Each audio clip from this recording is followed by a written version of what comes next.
The 2026 FIFA World Cup is happening right now in America, and somewhere in Europe, there is a fan who has been waiting 4 years for this exact moment, not 4 months or 4 weeks, but 4 full years. They watched their team get knocked out in the last World Cup, and they have been carrying that with them ever since.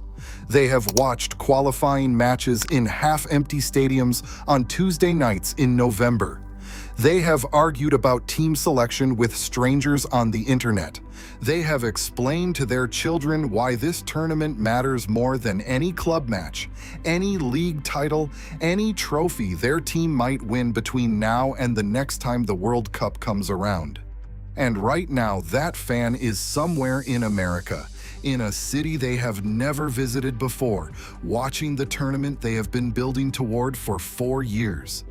Today, we are talking about why the World Cup means something genuinely different to Europeans than it does to most Americans, and why that gap is honestly one of the most fascinating cultural divides in sport. Before we get into it, here is a real number for you to guess. How many people watched the 2022 World Cup in Qatar globally? Drop your answer in the comments right now. Is it A, 1 billion? B, 2.5 billion, C, 5 billion, or D, 8 billion?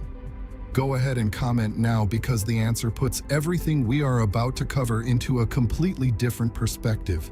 So here is the thing Americans need to understand first, and I say this with genuine respect for American sports culture because it is one of the best in the world. America has the Super Bowl, the NBA Finals, the World Series, March Madness. All genuinely great sporting events that millions of Americans are deeply passionate about. But they happen every single year. If your team loses the Super Bowl, there is another one next February. If the Yankees miss the playoffs, there is always next season. The emotional cycle resets annually.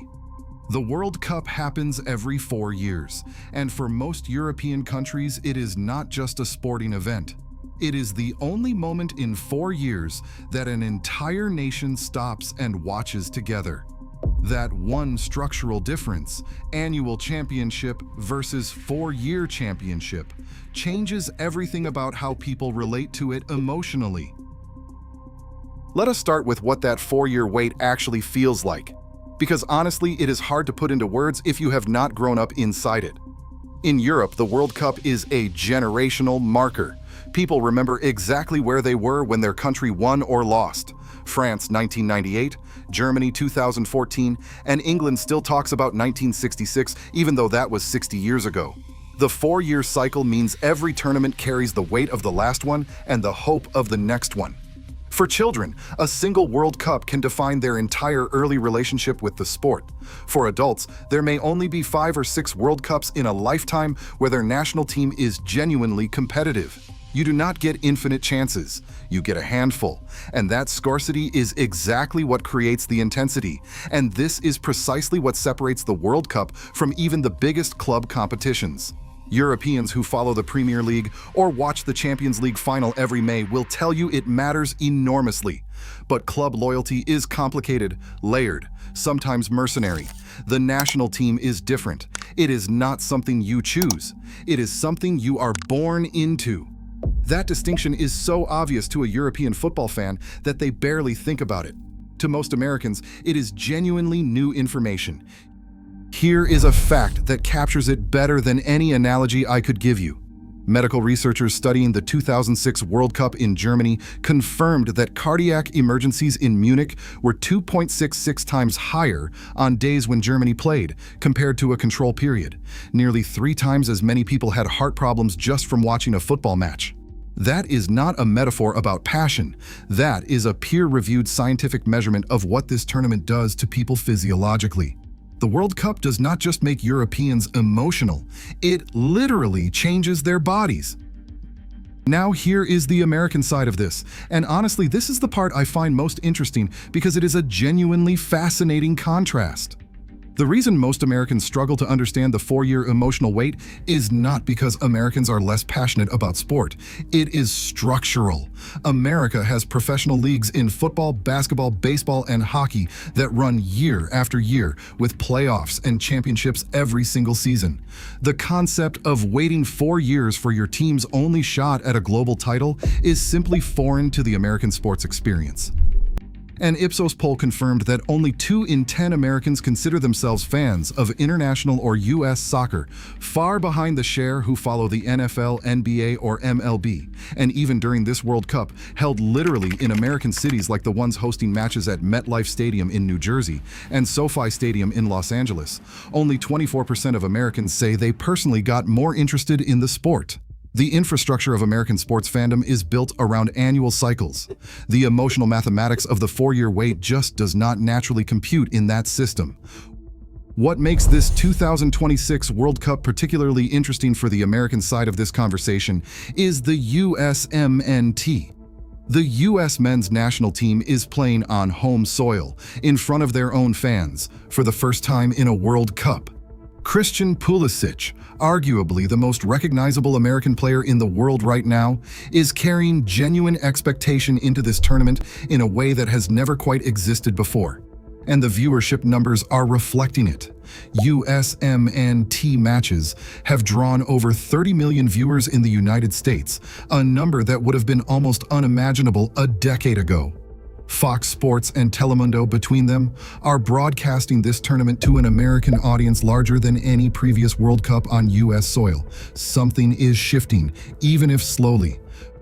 But here is the number that puts all of this into its sharpest context.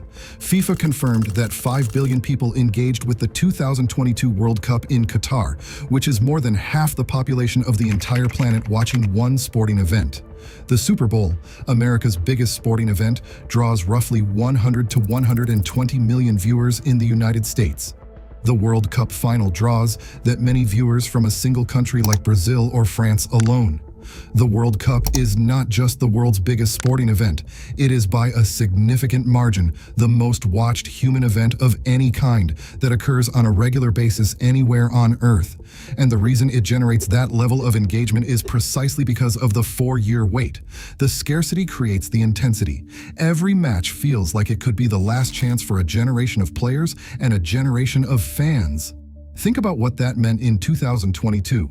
Lionel Messi, widely considered the greatest player in the history of the sport, lifting the World Cup trophy in Qatar at what most people assumed was his final tournament. That moment generated an entirely different category of emotional response than any Champions League final or Premier League title ever could. It was not just about Argentina. It was about the 4-year wait being lifted after a lifetime. That is the kind of moment the World Cup manufactures that nothing else in sport can replicate. And this World Cup has produced exactly the kind of moments that remind you why the 4-year wait exists.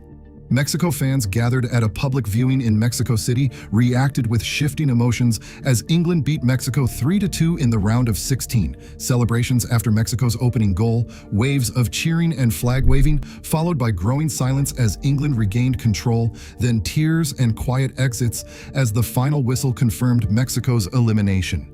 This was not a regular season loss that they could shake off by next week.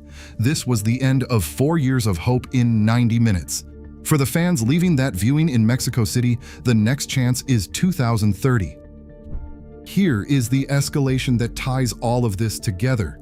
The most revealing data point from this entire World Cup is not a goal or a save or an upset.